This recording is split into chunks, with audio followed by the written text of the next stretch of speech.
Doctor, you talked about food a little bit, raw food, and how important that is. I'm not sure what the percentages are, but most people have microwave ovens in their house and cook a lot of food that way.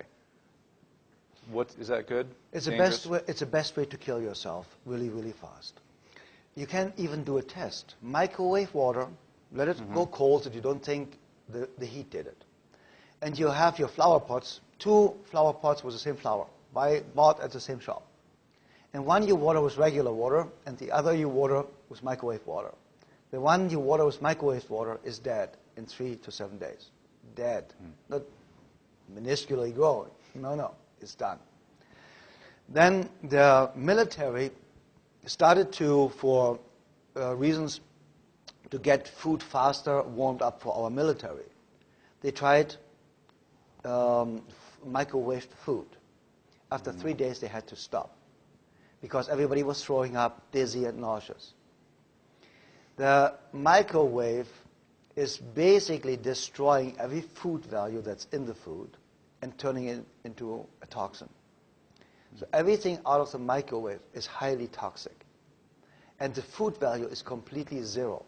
So it doesn't really matter if you have a bowl of vegetable soup that you warm up in the microwave oven, or if you eat cardboard. It makes no difference because the food value is not there anymore, and it also becomes toxic. And the microwave oven is, it's convenient, and I have to admit sometimes if I'm on a run, I reheat my coffee in a microwave oven, and I know it's bad, but we are just humans. And I still think, Scott, if we do 70% right, we can do 30% wrong without doing major harm to us. But we also need to really make sure that we are really listening to our instinct. That's why my system is called the instinct-based medicine system. Because I believe our instinct is always right. I believe our instinct is God talking to us, or our soul, or the universe, or nature, however you want to call this energy. It does not really matter. And when we start listening to our instincts and we feel, I don't feel right. Something is wrong. Just believe me. You have the feeling, I don't feel right, something is wrong. And this is where we need to start listening again. So if something is wrong, start researching. What did I do? What did I eat yesterday? Might it be just something that upset my stomach yesterday? Should I just eat, I don't even know really, in Germany you have Zwieback. It's kind of like, you give it to babies. It's this hard kind of like very crispy kind of a bread. And you have babies bite on it when they go teeth and stuff like that. I don't really know the English word for it. But it's kind of like Melba toast. Okay. So you eat this for one day, and you find out, oh, do I get better? Do I feel better? Because it cleanses out your colon. It helps you. You have some fiber-rich food, whatever. And you just have a lot of water that day. And in 90% of the cases, that cures the problem.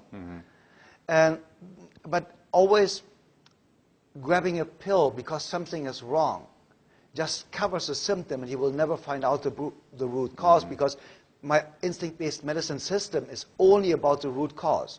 We do not treat disease. We do not treat illness. We do not treat the patient.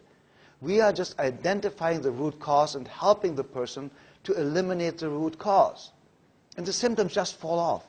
But if you cover it with medication, let's say for spinal problems, you can have headaches. There can be, from your spine, a misalignment of your spine. You can have eaten something really bad yesterday, and the toxins that your colon is producing, or digestive tract, giving you the headache. You can have a lot of stress. You can get a headache from that. Your muscles might be tight, and there's no oxygen in your brain. So there are hundreds of possible reasons for you to have a headache. So if you just take a headache pill, and the pain goes away, at least you believe it's gone away. It's not really gone away. You just believe it is. It just covers the information flow. It breaks the information flow from your nervous system to your brain, telling you there is pain. That's all it does. It doesn't get rid of the pain. But now you will never really research, where did it come from? What food shouldn't I eat? What food do I eat? Every single time I eat this, I get a stomach ache, or I get a headache, or I get dizzy. We never get there because the medication covers the symptoms. So we think we are cured. It's like people say cancer patients are in remission after treatment. No, they're not. they are dead to 90%, and no body function is there any longer. So the cancer doesn't grow at the moment, and the good stuff doesn't grow at the moment. So there's no healthy cell replacement, but there is, of course, no replacement of or growth of the cancer cells, because the treatment killed the entire body to a point where you barely survive. That's why it says on the chemotherapy side effects, death as a side effect. So many people die because they miss the spot where they kill the patient to a point where they're still staying alive. And the microwave oven actually is one of the tools making us feel full, making us feel we ate, but an hour later we are hungry again because we did not get nutrition. We stuffed our stomach. And now we are creating possibly diabetes, because our pancreas has to produce all these digestive enzymes now for us to be able to digest the dead food, because now there are no living enzymes in the food any longer. Even if you have the vegetable soup, you just put into the microwave oven. And that's one of the main reasons also for diabetes. So the microwave oven could be one of the main reasons for diabetes, because we cannot digest what we eat.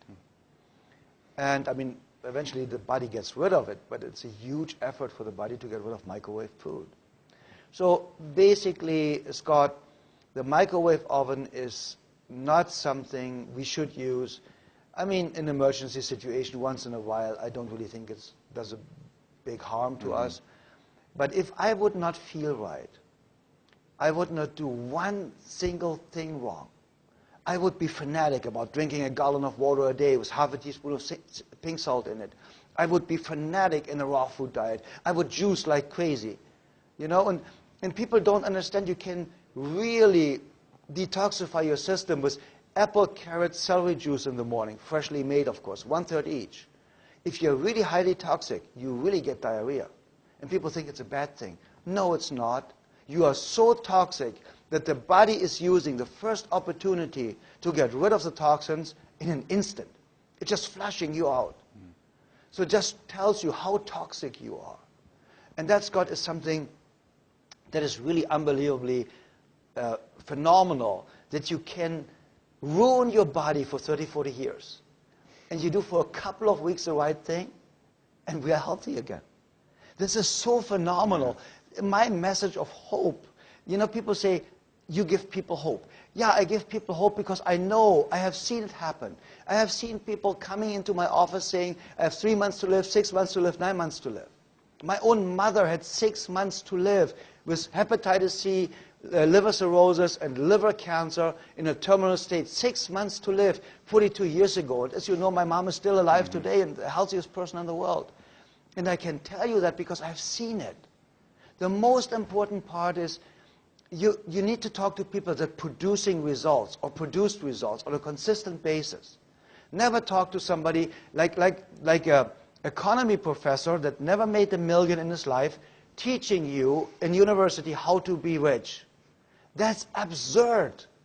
You know, I spent more money in a year in restaurant tips than they make. So this guy wants to tell me how to make money? No. I made the money before, from coming from starvation, from coming from a family from refugees after the Second World War.